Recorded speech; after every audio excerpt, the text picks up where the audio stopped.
And we're back. And we're back. And we're back. Okay, let's turn into an at-home barista because I got a new drink and I don't know how it's gonna taste, but I'm praying it's gonna taste good. But one thing about it, I'm gonna be honest with y'all. So let's turn into an at-home barista. It's time to clock in.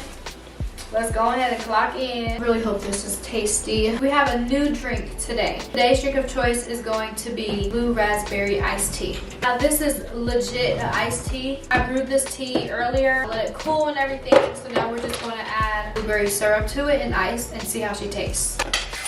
So we are just gonna add our syrup. Let's mix her. All right, the moment of truth. Let's pour her up. I was doing it from the wrong side. That's why she's spilling. Exactly why we keep our apron on. Let's mix her up. Let's try her. This is not bad. Still has that tea taste. Like it tastes like tea and you just added a flavoring to it. Acquired taste, I would say. We're clocking out. You know what this gives? This gives if you are just like doing straight tea and then you want a flavoring added to your tea that might be like sugar-free or something, just like a little sweetness. This is what that gives for sure. All right, let's get into the power of self-reflection.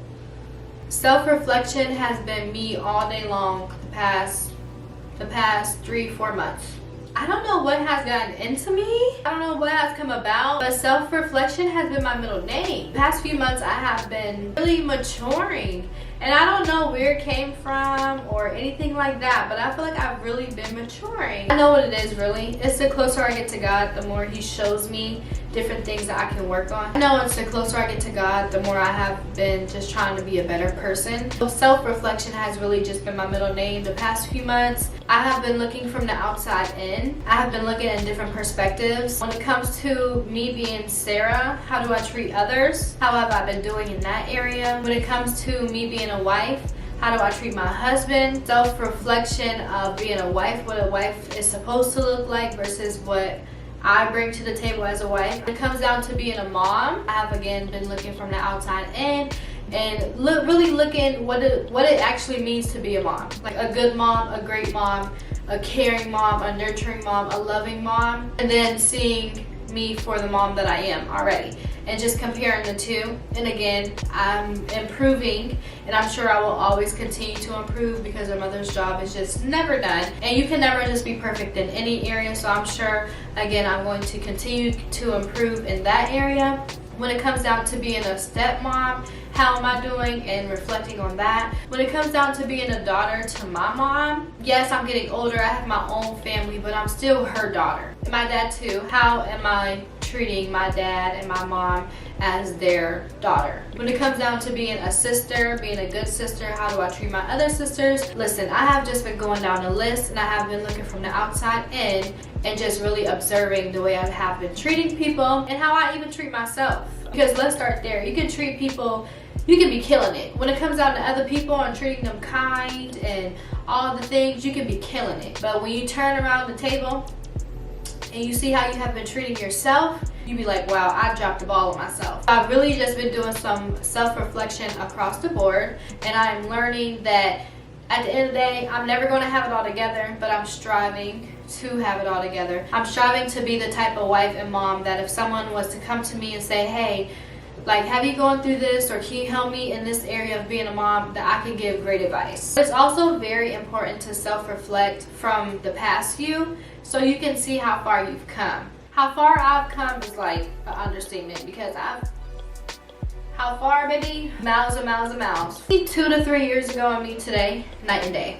I just have to be honest, night and day. Me 6 months ago and me today. Not night and day, but it's so many differences. Because I have been self-reflecting for months now and just noticing like, girl, I feel like I have come far because I self-reflect and I realize, girl, you'll be further ahead if you were more disciplined. You'd be further ahead if you went to the gym more often. You'd be further ahead if you read mommy books. You'd be further ahead if you read your Bible a little bit more. It will show you how to be a good wife and how to be a good mom and just a good person, period. And because I've done the self-reflection, I'm now a better person today than what I was 6 months ago. And I'm proud of myself for that. That's another reason why we should self-reflect because it really shows you how far you've come. Sometimes people don't see the growth because they're not with you every day. You're in your body, you're in your skin every day. You know what you do, what you think when no one else is around. So when you really begin to self-reflect how far you've come, you're able to give yourself your own flowers. I must say, self-reflection is key. Self-reflection, I can honestly say, is one of the things that have brought me to the state that I am today, which is a better person than what I was just a few weeks ago, just a few months ago.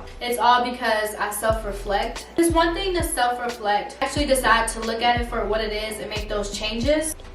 That's it right there. When you self-reflect and make the changes, that's it. And 6 months later down the line, when you self-reflect again and see the changes that you've made, you're gonna be so proud of yourself. I just have to say, self-reflection is where it's at. Self-reflection needs to be done more often than what is being done. The power of self-reflection is real. The power of self-reflection will take you to a new level. The power of self-reflection is where it's at. The power of self-reflection and being able to be honest with yourself to create a new you, a better you. It's the truth. When you're ready to be honest with yourself and see where you're at and see the changes you can make to be better, the power of self-reflection will really take you to a new level of a better you. I'm going to always encourage self-reflection because we all want to be the better version of ourselves.